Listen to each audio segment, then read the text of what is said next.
Nama Wali Songo terdengar sudah tidak asing lagi bagi kita, khususnya masyarakat Jawa.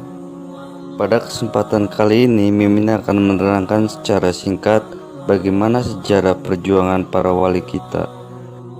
Sebelum melanjutkannya, silakan like video ini dan jangan lupa klik tombol subscribe-nya untuk mendapatkan info setiap harinya.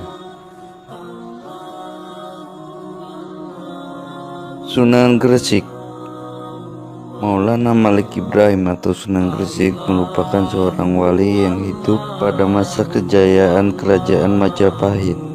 Beliau sampai di Gresik pada tahun 1404 Masehi. Maulana Malik Ibrahim mempunyai sifat lemah lembut, ulas asih, dan ramah kepada semua orang, baik Muslim ataupun Hindu, yang membuat beliau sangat disegani oleh masyarakat. Di Gresik, Maulana Malik Ibrahim mendirikan sebuah pesantren. Inilah yang menjadi cikal bakal pesantren di Jawa. Tradisi pesantren ini berkembang sampai sekarang. Maulana Malik Ibrahim wafat pada tahun 1419 Masehi. Beliau dimakamkan di Gapura Wetan, Gresik, Jawa Timur. Sunan Ampel. Sunan Ampel disebut sebagai bapaknya para wali. Beliau merupakan sesepuh Wali Songo, mufti atau petinggi agama Islam setanah Jawa. Ajaran dari Sunan Ampel yang terkenal adalah falsafah Molimo, artinya tidak melakukan 5 hal tercela. 5 hal tersebut yaitu: 1. Tidak mau judi, 2. Tidak mau mabok, 3. Tidak mau mencuri, 4. Tidak mau menghisap candu, 5. Tidak mau berzina. Sunan Bonang. Ajaran Sunan Bonang memuat 3 tiang agama, meliputi tasawuf, usuluddin, dan fikih. Dalam berdakwah, Sunan Bonang kerap menggunakan kesenian rakyat untuk menarik simpati masyarakat awam. Seperangkat gamelan Bonang misalnya, yang bila dipukul mengeluarkan bunyi yang sangat merdu. Sunan Derajat. 4 pokok ajaran Sunan Derajat adalah: 1. Berikanlah tongkat kepada orang yang buta. 2. Berikanlah makan pada orang yang kelaparan. 3. Berikanlah pakaian kepada orang yang telanjang. 4. Berikanlah payung pada orang yang kehujanan. Cara yang dilakukan Sunan Derajat dalam menyampaikan dakwahnya yaitu: 1. Lewat pengajian secara langsung di masjid ataupun di langgar.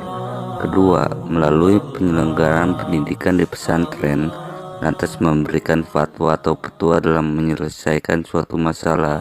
3. Melalui kesenian tradisional. Sunan Kalijaga. Sunan Kalijaga dalam berdakwahnya tidak mendirikan pesantren, karena menurut beliau semua dunia adalah pesantren.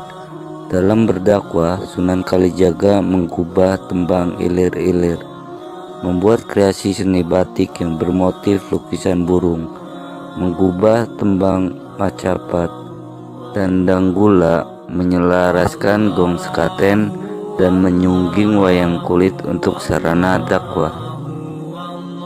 Sunan Kudus.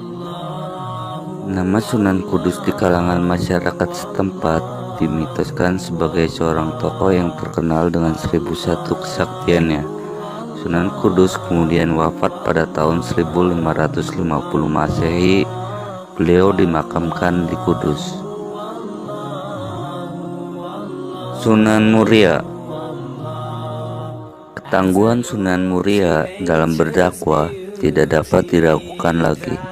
Gaya berdakwah yang modern mengikuti Sunan Kalijaga dan menyelusup lewat berbagai tradisi Jawa.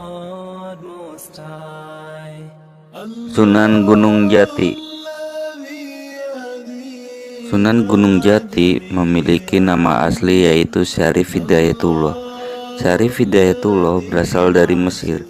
Ibunda Sunan Gunung Jati merupakan putri dari Prabu Siliwangi yang bernama Rara Santang, yang kemudian diperistri oleh raja yang bernama Syarif Abdullah, yang merupakan seorang raja dari Mesir.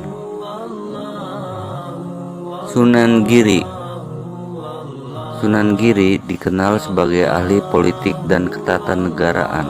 Beliau pernah menyusun peraturan ketatapajakan dan undang-undang kerajaan Demak. Berbagai pandangan atau petuahnya dijadikan rujukan. Jasa dan perjuangan Sunan Giri terbesar adalah pengislaman penduduk Jawa bagian timur.